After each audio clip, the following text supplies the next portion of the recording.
নমস্কার বন্ধুরা, আজ আমি বানাবো একদম সিম্পল ওয়েতে চিকেন। 1.5 কিলো চিকেন আছে। এটাকে নুন, হলুদ, টক দই মাখিয়ে আমি রেখে দিয়েছিলাম 2 ঘন্টার জন্য। আচ্ছা, আপনাদের কাছে সময় না থাকলে আধা ঘন্টার জন্য আপনারা রেখে দিতে পারেন, আর 2 ঘন্টার জন্য আমি ফ্রিজে রেখে দিয়েছিলাম। আচ্ছা, কড়াইতে 2 হাতা সর্ষের তেল নিয়ে নিয়েছি। এতে আমি সমস্ত গরম মশলা দিয়ে দিলাম, যা যা গরম মশলা, এলাচ, লবঙ্গ, দারুচিনি সব দিয়ে দিলাম। আচ্ছা, এখানে 4টে বড় সাইজের পেঁয়াজ আমি কেটে নিয়েছি। কেটে নিয়ে আমি পেঁয়াজটা দিয়ে দিলাম। এবার পেঁয়াজটা আমি প্রথমে নাড়াচাড়া করব। এইভাবে চিকেনটা বানালে বেশ খেতে ভালো লাগে আর খুব চটজলদি হয়ে যায়। আচ্ছা, পেঁয়াজটা আমি একটুখানি ভেজে নেব, লাল করে নেব, মানে কাঁচা ভাবটা পেঁয়াজটা যেন চলে যায়। পেঁয়াজটা ভেজে নেব। তারপরে আমি এতে আদা রসুন বাটা দেব। আদা বাটা, রসুন বাটা, মানে রসুনের সাথে কাঁচা লঙ্কাও বেটে নিয়েছি, মানে মিক্সারে আমি আদা আলাদা পেস্ট করে নিয়েছি আর রসুন আর কাঁচা লঙ্কা একসাথে পেস্ট করে নিয়েছি, ওটা দিয়ে দেবো। দেখুন, পেঁয়াজটা 4 থেকে 5 মিনিট টাইম লাগলো, পেঁয়াজটা একদম লাল হয়ে গেছে। এবার আমি এর মধ্যে দেব রসুন, দেব আর আদা বাটা দেব। দেখুন, আমি এটা দিলাম, আদা বাটা দিলাম 2 হাতা, আদা বাটা মানে 2 চামচ আদা বাটা দিলাম। আর এরপর আমি দেব রসুন দেব 2 চামচ, আদা দিয়েছি 2 চামচ, আদা বাটা দিয়েছি 2 চামচ, রসুন দেব 2 চামচ। কারণ আমার মাংসটা আছে 1.5 কিলো, ওই জন্য সেই হিসাবে একটু আদা রসুনটা বেশি দিয়েছি। আচ্ছা, এবার সমস্ত নাড়াচাড়া করে নেব, আদা রসুন সমস্ত। দেখুন, এইটা হচ্ছে রসুন বাটা। পরেরটা আগে আদা বাটা দিয়ে নাড়াচাড়া করে নিলাম, তারপর রসুন বাটা দিলাম। আপনারা একসাথে দুটো দিয়ে দিতে পারেন, কিংবা রসুন আদা দুটো একসাথে পেস্ট করেও দিতে পারেন। আমি আদাটা দিলাম, একটু নাড়াচাড়া করে তারপর রসুনটা দিলাম। আচ্ছা, দেখুন ভালো করে নেড়ে ছেড়ে নেব। আপনাদের মনে হচ্ছে তেলটা কম, কিন্তু তেল একদমই কম হবে না। দেখবেন যখন আমি মাংস বানাবো তেল অনেকটা হয়ে যাবে। কারণ আমি যখন, আর বলতে ভুলে গেছি আপনাদের, যখন আমি মাংসটা মাখিয়ে রেখেছিলাম, নুন, হলুদ, টক দই 4 চামচ টক দই, নুন, হলুদ, আর তাতে আমি সর্ষের তেল দিয়েও মাখিয়ে রেখে দিয়েছিলাম। 2 ঘন্টার জন্য আমি ফ্রিজে রেখে দিয়েছিলাম। আচ্ছা, এবার আমি এতে সমস্ত মশলা দেব। প্রথমে আমি এতে দিয়ে দেব নুন, দেব নুনটা আপনারা স্বাদ অনুসারে নুন দেবেন। আমরা 1/2 চামচ দিলাম হলুদ গুঁড়ো, 1 চামচ দেব কাশ্মীরি মির্চ দিলাম, নুন দিলাম, হলুদ দিয়ে দিয়েছি, কাশ্মীরি মির্চ দিয়ে দিয়েছি, আর দেব ধনে পাউডার দিয়ে দিয়েছি 2 চামচ ধনে পাউডার দিলাম। দিয়ে ভালো করে নাড়াচাড়া করে নেব। আপনারা চাইলে একটু জিরে পাউডারও দিতে পারেন, আমি আর জিরে পাউডারটা দিলাম না। আচ্ছা, এবার আমি মাংসটা দিয়ে দেব। আমি কিন্তু যখন মশলাটা দিচ্ছি নুন হলুদ, তখন কিন্তু গ্যাসের ফ্লেম একদম লো করে দিয়েছি, নাহলে কিন্তু মশলাটা একদম জ্বলে যাবে। দেখুন, আচ্ছা এটা বলে রাখছি, আমি কিন্তু মাংসতেও অলরেডি নুন হলুদ মাখিয়ে রেখেছি, সেই হিসেবে কিন্তু আমি নুন হলুদটা দিয়েছি। আপনারা যখন দেবেন বুঝে দেবেন, মানে আপনারা আপনাদের মতো নুন হলুদটা দেবেন। এতে আপনার ইচ্ছা করলে একটু কাশ্মীরি মির্চও মিশিয়ে রাখতে পারেন। আচ্ছা, দেখুন আমি ভালো করে নাড়াচাড়া করে নেবো। এই সময় গ্যাসের ফ্লেম একদমই লোতেই রেখেছি। আমি এবার নাড়াচাড়া করে ঢাকা দিয়ে দেব, একদম মিডিয়াম করে দেবো গ্যাসের ফ্লেম, আর ঢাকা দিয়ে দেখুন মাংসগুলো চর্বিও আছে, এই মুরগি মাংসটা বেশ খুব ভালো চর্বিও আছে।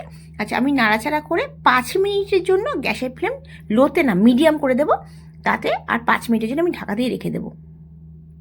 দেখুন, এবার আমি ঢাকা দিয়ে 5 মিনিটের জন্য, পুরো ঘড়ি থেকে 5 মিনিটের জন্য রেখে দেবো। 5 মিনিট হয়ে গেছে, দেখুন আবার আমি নাড়াচাড়া করে নেব ভালো করে। গ্যাসের ফ্লেম কিন্তু আমি মিডিয়ামে রেখেছি, আমি হাইও করিনি লোও করিনি, মিডিয়ামে করে নিয়েছি। আবার নাড়াচাড়া করে আবার 5 মিনিটের জন্য রেখে দেবো। এইভাবে চিকেনটা বানাবেন, দেখবেন খুব মানে শর্টকাটে তাড়াতাড়ি হয়ে যাবে। আপনারা কাজ করতে করতে ঢাকা দিয়ে রেখে দিলেন, হতে থাকলো, এদিকে আপনারা কাজ করে নিলেন। 5 মিনিটের জন্য রেখে দিলাম, আগে 5 মিনিট, এখন 5 মিনিট। দেখুন আবার তুলে নেব।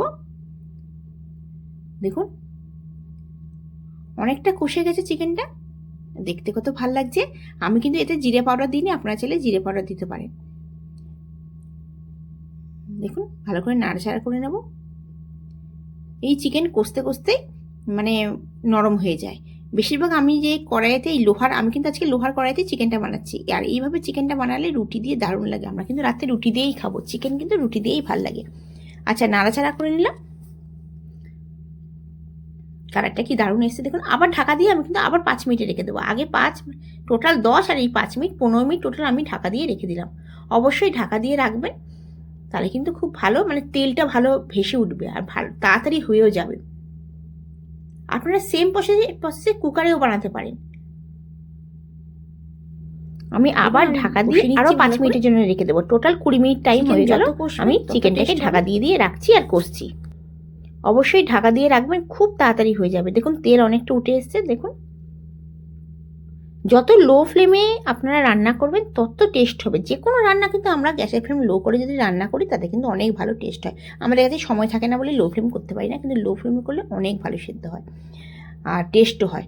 আচ্ছা, এবার ভালো করে আমি, কারণ নিচে লেগে যাচ্ছে, এবার আমি এর মধ্যে জল দিয়ে দেবো। অবশ্যই গরম জল দেবো, ফোটানো গরম জল।